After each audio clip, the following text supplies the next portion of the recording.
ನಮಸ್ಕಾರ, welcome to Master trading.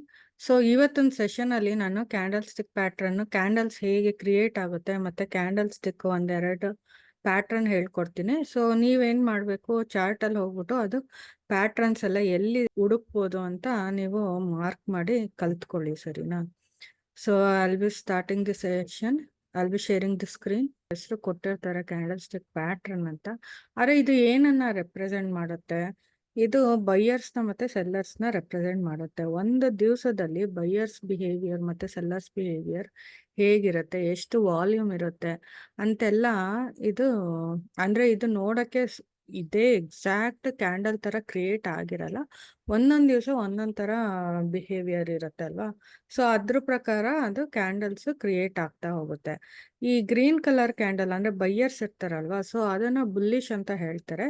ಮತ್ತೆ sellers ಕ್ಯಾಂಡಲ್ನ red colour ಆಗಿ ರೆಪ್ರೆಸೆಂಟ್ ಮಾಡ್ತಾರೆ, ಅದನ್ನ ಬೇರಿಶ್ ಅಂತ ಹೇಳ್ತಾರೆ. ಇದು ಕಲರ್ ಯೂನಿವರ್ಸಲ್ಲಿ ತಗೊಂಡಿರ್ತಾರೆ ಅಷ್ಟೇ. ನಿಮ್ಗೆ ಯಾವ ಕಲರ್ ಬೇಕು ಅಂತಂದ್ರೆ ನೀವು ಬೇಕಾದ್ರೆ ಚೇಂಜ್ ಮಾಡ್ಕೋಬಹುದು. ಸೊ ಹೇಗಪ್ಪ ಕ್ರಿಯೇಟ್ ಆಗುತ್ತೆ ಬೈಯರ್ಸ್ ಕ್ಯಾಂಡಲ್? ಸೊ ಇವತ್ತೊಂದು ದಿವಸ ಒಂದು ಸ್ಟಾಕ್ ಬೆಲೆ 100 ರೂಪೀಸ್ ಇರುತ್ತೆ ಅಂತ ಅನ್ಕೊಳ್ಳಿ. ಸೊ ಇಲ್ಲಿ ಓಪನ್ ಆಗುತ್ತೆ ಸ್ಟಾಕ್ ಬೆಲೆ ಇವತ್ತು, ಅಂದ್ರೆ ಇವತ್ತು ಕ್ಯಾಂಡಲ್ ಕ್ರಿಯೇಟ್ ಆಗುತ್ತೆ ಅಂತ ಅನ್ಕೊಳ್ಳಿ. ಸೊ ಅದು ಎಷ್ಟಾದ್ರೂ ಕೆಳಗೆ ಹೋಗ್ಬೋದು. ಓಕೆ, ವ್ಯಾಲ್ಯೂ ಈಗ 100 ಇರುತ್ತೆ, 98 ಬೇಕಿದ್ರೆ ಹೋಗ್ಬೋದು, ಎಷ್ಟು ಬೇಕಿರೋ ಹೋಗ್ಬೋದು. ಆಮೇಲೆ ಅದು ಇನ್ಕ್ರೀಸ್ ಆಗ್ತಾ ಹೋಗುತ್ತೆ, ವ್ಯಾಲ್ಯೂ ಇನ್ಕ್ರೀಸ್ ಆಗಿ ಎಷ್ಟು ರೀಚ್ ಆಗುತ್ತೆ, 110 ವರ್ಗೂ ರೀಚ್ ಆಗುತ್ತೆ.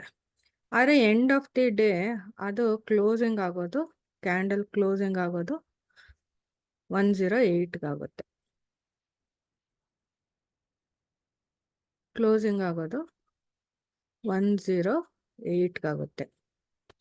ಓಕೆ, ಸೊ ಆವಾಗ ಇಲ್ಲಿ ಬಾಡಿ ಕ್ರಿಯೇಟ್ ಆಗಿರುತ್ತೆ.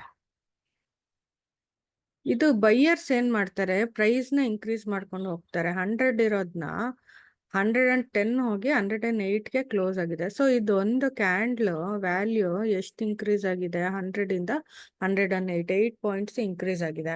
ಆವಾಗ ಇದು ಬಾಡಿ ಕ್ರಿಯೇಟ್ ಆಗಿರುತ್ತೆ. ಇದು ಆ ಕಡೆ ಈ ಕಡೆ ಎಕ್ಸ್ಟ್ರಾ ಲೈನ್ ಇದೆ ಅಲ್ವಾ, ಅದನ್ನ ವಿಕ್ ಅಂತ ಹೇಳ್ತಾರೆ. ಇದು ಲೋ ಅಂತ ಹೇಳ್ತಾರೆ. ಅಂದ್ರೆ ಆವತ್ತೊಂದು ದಿವಸ ಎಷ್ಟು ಲೋ ಹೋಗಿದೆ, 98 ವರ್ಗೂ ಹೋಗಿದೆ. ಹೈ ಎಷ್ಟು ಹೋಗಿದೆ, 110 ವರ್ಗೂ ಹೋಗಿದೆ, ಗೊತ್ತಾಯ್ತಾ? ಇದನ್ನ ಶ್ಯಾಡೋ ಅಂತಾನೂ ಕೂಗ್ತಾರೆ, ಮತ್ತೆ ಇದನ್ನ ಬಾಡಿ ಅಂತ ಕರೀತಾರೆ.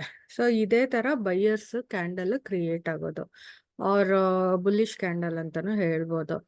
ಮತ್ತೆ ಎಲ್ಲಾ ಕ್ಯಾಂಡಲ್ ಒಂದೇ ರೀತಿ ಇರಲ್ಲ, ಒಂದೇ ಮೂವ್ಮೆಂಟ್ ಇರಲ್ಲ, ಇಷ್ಟೇ ಪ್ರೈಸ್ ಅಂತ ಏನು ಇರಲ್ಲ, ಗೊತ್ತಾಯ್ತಾ? ಇವಾಗ ಈ ತರ ಓಪನ್ ಆಗುತ್ತೆ ಅಂತ ಅನ್ಕೊಳ್ಳಿ ಕ್ಯಾಂಡಲ್. ಸೊ ಎಷ್ಟು ಬೇಕಿರೋ ಹೈ ನಿಂತ್ಕೋಬಹುದು. ಓಕೆ, ಈ ತರ ಯಾವ ತರ ಬೇಕಿದ್ರೆ ಕ್ರಿಯೇಟ್ ಮಾಡ್ಬೋದು. ಸೊ ನೀವು ಏನ್ ಮಾಡಿ ಅಂತಂದ್ರೆ ಆ ಚಾರ್ಟ್ಗೆ ಹೋಗ್ಬಿಟ್ಟು ಒಂದೊಂದು ಕ್ಯಾಂಡಲ್ ಅನಲೈಸ್ ಮಾಡಿ, ಒಂದೊಂದು ಕ್ಯಾಂಡಲ್ ಹೇಗೆ ಕ್ರಿಯೇಟ್ ಆಗಿದೆ, ಆವತ್ತು ಸೆಲ್ಲರ್ ಹೇಗಿದೆ ವಾಲ್ಯೂಮ್, ಬೈಯರ್ಸ್ ವಾಲ್ಯೂಮ್ ಹೇಗಿದೆ.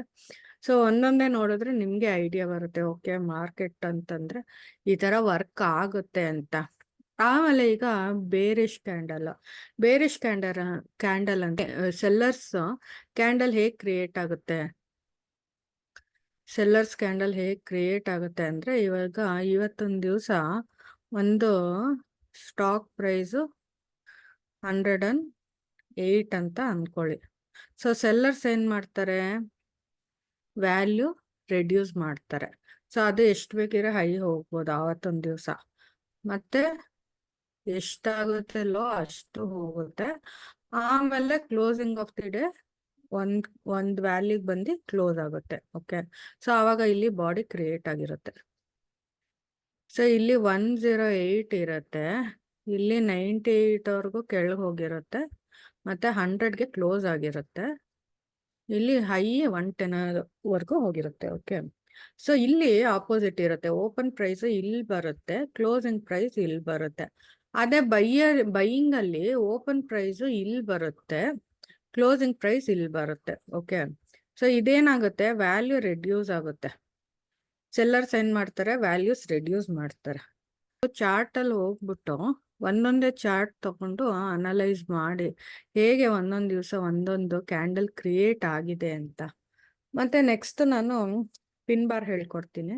ಒಂದು ನೋಡಿ, ಇದೆ ಚಾರ್ಟ್ಗೆ ಹೋಗ್ಬಿಟ್ಟು ಒಂದೊಂದೇ ಕ್ಯಾಂಡಲ್ ಹೇಗೆ ಕ್ರಿಯೇಟ್ ಮಾಡುತ್ತೆ ನೋಡಿ. ಇದು ಮೂವಿಂಗ್ ಆವ್ರೇಜ್, ಈ ರೆಡ್ ಲೈನ್ ಕಾಣ್ತಾ ಇದೆ ಅಲ್ವಾ, ರೆಡ್ ಗ್ರೀನು ಆರೆಂಜು. ಸೊ ಅದನ್ನ ಮೂವಿಂಗ್ ಆವ್ರೇಜ್ ಅಂತ ಹೇಳ್ತಾರೆ. ಸೊ ಅದು ಆಕ್ಚುಲಿ ಏನಾಗುತ್ತೆ, ರೆಸಿಸ್ಟೆನ್ಸ್ ಲೈನ್ ತರ, ಅಂದ್ರೆ ಈಗ ಅಪ್ ಟ್ರೆಂಡ್ ಮೂಮೆಂಟ್ ಅಲ್ಲಿ ಸಪೋರ್ಟ್ ಲೈನ್ ತರ ಆಕ್ಟ್ ಆಗುತ್ತೆ, ಅದೇ ಡೌನ್ ಟ್ರೆಂಡ್ ಮೂಮೆಂಟ್ ಅಲ್ಲಿ ರೆಸಿಸ್ಟೆನ್ಸ್ ಲೈನ್ ತರ ಆಕ್ಟ್ ಆಗುತ್ತೆ. ಇದು ನಮ್ಗೆ ತುಂಬಾ ಇಂಪಾರ್ಟೆಂಟ್ ಆಗುತ್ತೆ ಮೂವಿಂಗ್ ಆವ್ರೇಜ್. ಯಾಕಂದ್ರೆ ಈ ಮೂವಿಂಗ್ ಆವ್ರೇಜ್ ಅಲ್ಲಿ ಈ ತರ ಕ್ಯಾಂಡಲ್ಸ್ ಕ್ರಿಯೇಟ್ ಆಗುತ್ತೆ ನೋಡಿ. ಈ ತರ ಕ್ಯಾಂಡಲ್ಸ್ ಕ್ರಿಯೇಟ್ ಆದಾಗ ಅದನ್ನ ನೋಡೇ ನಾವು ಅನಾಲಿಸಿಸ್ ಮಾಡಬೇಕು ನೋಡಿ. ಇದು ಈ ಕ್ಯಾಂಡಲ್ ಇದೆ ಅಲ್ವಾ, ರೆಡ್ ಗ್ರೀನು, ಅದು ಟ್ವೀಸರ್ ಕ್ಯಾಂಡಲ್ ಆಗುತ್ತೆ.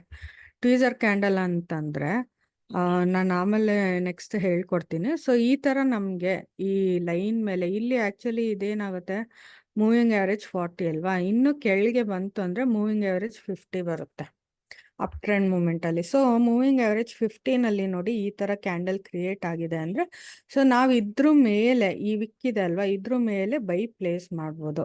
ಸೊ ಬೈ ಪ್ಲೇಸ್ ಮಾಡಿದಾಗ ಎಷ್ಟು ಪ್ರಾಫಿಟ್ ಬರುತ್ತೆ ಅಷ್ಟು ಪ್ರಾಫಿಟ್ ನಾವು ಬುಕ್ ಮಾಡ್ಕೋಬಹುದು. ಗೊತ್ತಾಯ್ತಾ? ಅದಕ್ಕೋಸ್ಕರ ಕ್ಯಾಂಡಲ್ ಸ್ಟಿಕ್ ಪ್ಯಾಟ್ರನ್ ತುಂಬಾ ಇಂಪಾರ್ಟೆಂಟ್. ಅಂದ್ರೆ ನೋಡಿ, ಇಲ್ಲಿ ಇದು ಸಪೋರ್ಟ್ ಲೈನ್ ಅಲ್ವಾ, ಮೂವಿಂಗ್ ಆವರೇಜ್ 40 ಇದು.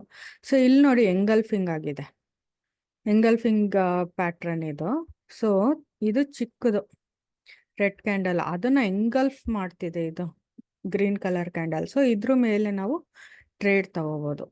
ಓಕೆ, ಸೊ ಎಷ್ಟು ಸ್ಟಾಪ್ ಲಾಸ್ ಎಷ್ಟು ಪ್ರಾಫಿಟ್ ಅದೆಲ್ಲ ನಾನು ನೆಕ್ಸ್ಟ್, ಅಂದ್ರೆ ಹೇಗೆ ಟಾರ್ಗೆಟ್ ಫೈಂಡ್ ಔಟ್ ಮಾಡೋದು, ಹೇಗೆ ಸ್ಟಾಪ್ ಲಾಸ್ ಫೈಂಡ್ ಔಟ್ ಮಾಡೋದು, ಆ ಥರ ಒಂದು ಸೆಷನಲ್ಲಿ ಬಂದಾಗ ಅದು ನಾನು ಹೇಳ್ಕೊಡ್ತೀನಿ. ಸೊ ಈಗ ಸದ್ಯಕ್ಕೆ ಕ್ಯಾಂಡಲ್ ಸ್ಟಿಕ್ ಪ್ಯಾಟ್ರನ್ ನಾನು ಕವರ್ ಮಾಡ್ತಾ ಇದ್ದೀನಿ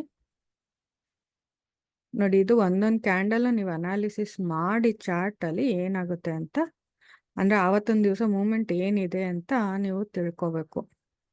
ಸೊ ಇದು ನಾನು ಅದನ್ನೇ ಹೇಳಿದ್ದು, ಮೂವಿಂಗ್ ಆವರೇಜ್ ತುಂಬಾ ಹೆಲ್ಪ್ ಆಗುತ್ತೆ. ಮೂವಿಂಗ್ ಆವರೇಜ್ ಜೊತೆ ಈ ಕ್ಯಾಂಡಲ್ ಸ್ಟಿಕ್ ಪ್ಯಾಟ್ರನ್ಸ್ ಇದ್ರೆ, ಅಂದ್ರೆ ನೆಕ್ಸ್ಟ್ ಮೂಮೆಂಟ್ ಏನಿರುತ್ತೆ ಅಂತ ಅಂದ್ಬಿಟ್ಟು ನಾವು ಗೆಸ್ ಮಾಡ್ಬೋದು. ಗೆಸ್ ಮಾಡಿ ಟ್ರೇಡ್ ತಗೊಂಡ್ರೆ, ಈಗ ನೋಡಿ ಸ್ಟಾಪ್ ಲಾಸ್ ಇಷ್ಟೇ ಇಷ್ಟು ಬರುತ್ತೆ ಅಲ್ವಾ, ಅದೇ ಟಾರ್ಗೆಟ್ ನೋಡಿ ಎಷ್ಟಿದೆ ಅಲ್ವಾ. ಅದಕ್ಕೋಸ್ಕರ ನಾವು ಕ್ಯಾಂಡಲ್ ಸ್ಟಿಕ್ ಪ್ಯಾಟರ್ನ್ ಕಲ್ತ್ಕೊಳ್ಳೋದು ತುಂಬಾ ಮುಖ್ಯ. Next hammer or pin bar. ಇದು ನೋಡಕ್ಕೆ ಹೇಗಿದೆ ಹೇಳಿ, ಹ್ಯಾಮರ್ ತರ ಇದೆ. ಇದು inverted hammer. Okay, so hammer ಏನಕ್ಕೆ ಯೂಸ್ ಆಗುತ್ತೆ ಅಂತಂದ್ರೆ, ಈಗ ಡೌನ್ ಟ್ರೆಂಡ್ ಮೂಮೆಂಟ್ ಅಲ್ಲಿ ಇರುತ್ತೆ ಒಂದು ಸ್ಟಾಕ್. ಓಕೆ, ಸೊ ಈ ತರ ಹ್ಯಾಮರ್ ಅವಾಗ ಮೂವಿಂಗ್ ಆವರೇಜ್ ಏನಾಗುತ್ತೆ, ಅದು ಡೌನ್ ಟ್ರೆಂಡ್ ಮೂಮೆಂಟ್ ಅಲ್ಲಿ ಇರುತ್ತೆ ಅಂತ ಅನ್ಕೊಳ್ಳಿ. ಸೊ ಆವಾಗ ನಮ್ಗೆ ಈ ತರ ಒಂದು ಹ್ಯಾಮರ್ ಸಿಂಬಲ್ ಬಂತು ಅಂತಂದ್ರೆ, ಸೊ ಇದ್ರ ಮೇಲೆ ನಾವು ಟ್ರೇಡ್ ತಗೋಬಹುದು. ಆದ್ರೆ ಇದು ಹ್ಯಾಮರ್ ಹೇಗಪ್ಪ ಕ್ರಿಯೇಟ್ ಆಗುತ್ತೆ, ಏನಕ್ಕೆ ಅದು ಪವರ್ಫುಲ್ ಕ್ಯಾಂಡಲ್ ಸ್ಟಿಕ್ ಪ್ಯಾಟ್ರನ್ ಅಂತಂದ್ರೆ ನೋಡಿ, ಈಗ ಸೆಲ್ಲರ್ಸ್ ಹೋಗ್ತಾ ಇರ್ತಾರಲ್ವಾ, ಸೊ ಈ ಕ್ಯಾಂಡಲ್ ಸೆಲ್ಲಿಂಗೇ ಆಗಿರುತ್ತೆ. ಸೊ ತುಂಬಾ ಸ್ಟ್ರಾಂಗ್ ಸೆಲ್ಲರ್ಸ್ ಬಂದು ಕ್ಯಾಂಡಲ್ ಕ್ರಿಯೇಟ್ ಆಗ್ತಾ ಇರುತ್ತೆ. ಆಮೇಲೆ ಏನಾಗುತ್ತೆ, ಬೈಯರ್ಸ್ ವಾಲ್ಯೂಮ್ ಬಂದ್ಬಿಟ್ಟು ಅದನ್ನೆಲ್ಲ ಇರೇಸ್ ಮಾಡ್ಕೊಂಡು ಅದ್ರದ್ದೇ ಒಂದು ಬಾಡಿ ಕ್ರಿಯೇಟ್ ಮಾಡುತ್ತೆ. ಓಕೆ, ಸೊ ಆವಾಗ ಯಾರು ಸ್ಟ್ರಾಂಗ್, ಬೈಯರ್ಸ್ ಅಲ್ಲ. ಸೊ ಆವಾಗ ನಾವು ಗೆಸ್ ಮಾಡ್ಬೋದು, ಓಕೆ ಇದ್ರ ಮೇಲೆ ಬೈಯಿಂಗ್ ಹೋಗುತ್ತೆ ಅಂತ ಗೆಸ್ ಮಾಡ್ಬೋದು, ಅನಾಲಿಸಿಸ್ ಮಾಡ್ಬೋದು ಅಂತೆಲ್ಲ. ಏನಕ್ಕೆ ಹೇಳಬೇಕು ಅಂತಂದ್ರೆ, ನಮಗೆ ನೆಕ್ಸ್ಟ್ ಮೂಮೆಂಟ್ ಏನು ಅಂತ ಗೊತ್ತಾದ್ರೆ ನಾವೀಗ ಫಿಕ್ಸೆಡ್ ರಿಸ್ಕ್ ತಗೋಬೋದು, ಫಿಕ್ಸೆಡ್ ಟಾರ್ಗೆಟ್ ತಗೋಬೋದು. ಓಕೆ, ಸೊ ರಿಸ್ಕ್ ಎಷ್ಟಿರುತ್ತೆ, 1% ಇರುತ್ತೆ. ಅದೇ ಟಾರ್ಗೆಟ್ ಎಷ್ಟಿರುತ್ತೆ, 2%, 5% ಎಷ್ಟಾದ್ರೆ ಇರುತ್ತೆ ಅಲ್ವಾ. ಸೊ ನಾವು 1% ಲಾಸ್ ತಗೊಳ್ತೀವಿ ಅಂತಂದ್ರೆ ನಮಗೆ ಒಂದು 4-5% ಟಾರ್ಗೆಟ್ ಇರುತ್ತೆ. ಅದಕ್ಕೋಸ್ಕರ ಇದೆಲ್ಲ ಅನಾಲಿಸಿಸ್ ಮಾಡಬೇಕು. ಮತ್ತೆ ಇದು inverted hammer pattern. Okay, so ಇದು ಯಾವಾಗ ಕ್ರಿಯೇಟ್ ಆಗುತ್ತೆ, ಈಗ ಅಪ್ ಟ್ರೆಂಡ್ ಮೂಮೆಂಟ್ ಇರುತ್ತೆ ಅಂತ ಅನ್ಕೊಳ್ಳಿ.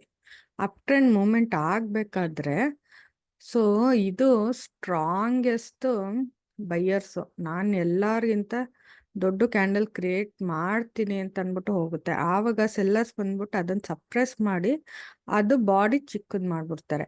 ಸೊ ಇದರಲ್ಲಿ ಹ್ಯಾಮರ್ ಪ್ಯಾಟರ್ನ್ ಅಲ್ಲಿ ಇದು ಕಲರ್ ಇಂಪಾರ್ಟೆಂಟ್ ಆಗಲ್ಲ. ಇದು ರೆಡ್ ಆದ್ರೆ ಇರ್ಬೋದು, ಗ್ರೀನ್ ಆದ್ರೆ ಇರ್ಬೋದು. ವಿಕ್ ಮಾತ್ರ 2/3 ಆಫ್ ಬಾಡಿ ಇರಬೇಕು. ಓಕೆ. ವಿಕ್ಕು ಬೇಕಿದ್ರೆ 2/3 ಆಫ್ ಬಾಡಿ ಇರ್ಬೋದು. ಸೊ ಇಲ್ಲಿ ಈ ತರ ಕ್ರಿಯೇಟ್ ಆದಾಗ ಅಂದ್ರೆ ಅಪ್ ಟ್ರೆಂಡ್ ಹೋಗ್ಬೇಕಾದ್ರೆ ಈ ತರ ಕ್ಯಾಂಡಲ್ ಕ್ರಿಯೇಟ್ ಆದಾಗ ನಾವು ಇಲ್ಲಿ ಟ್ರೇಡ್ ತಗೋಬಹುದು. ಈ ಕ್ಯಾಂಡಲ್ ಕ್ರಿಯೇಟ್ ಆಗಿದೆ ಅಲ್ಲ, ಆ ಕ್ಯಾಂಡಲ್ ಕೆಳಗೆ ಕ್ರಿಯೇಟ್ ಮಾಡಿದಾಗ ಆಗ ಡೌನ್ ಟ್ರೆಂಡ್ ಹೋಗುತ್ತೆ. ಸ್ಟಾಪ್ ಲಾಸ್ ಈ ಕ್ಯಾಂಡಲ್ ಎಂಡ್ ಅಲ್ಲಿ ನಾವು ಸ್ಟಾಪ್ ಲಾಸ್ ಇಟ್ಕೋಬಹುದು. ಓಕೆ. ಆಮೇಲೆ ಪ್ರಾಫಿಟ್ 2% 3% ಎಷ್ಟು ಅದು ನೋಡ್ಕೊಂಡು ಇಟ್ಕೋಬಹುದು. ಓಕೆ. ಸೊ ಇದನ್ನ ಹೇಳ್ತಾ ಇವತ್ತಿನ ಸೆಷನ್ನ ನಾನು ಕ್ಲೋಸ್ ಮಾಡ್ತಾ ಇದ್ದೀನಿ. ನಿಮಗೆಲ್ಲ ನನ್ನ ಅನಾಲಿಸಿಸ್ ಹೆಲ್ಪ್ಫುಲ್ ಆಗ್ತಾ ಇದೆ ಅಂತಂದರೆ subscribe to my channel. Thank you.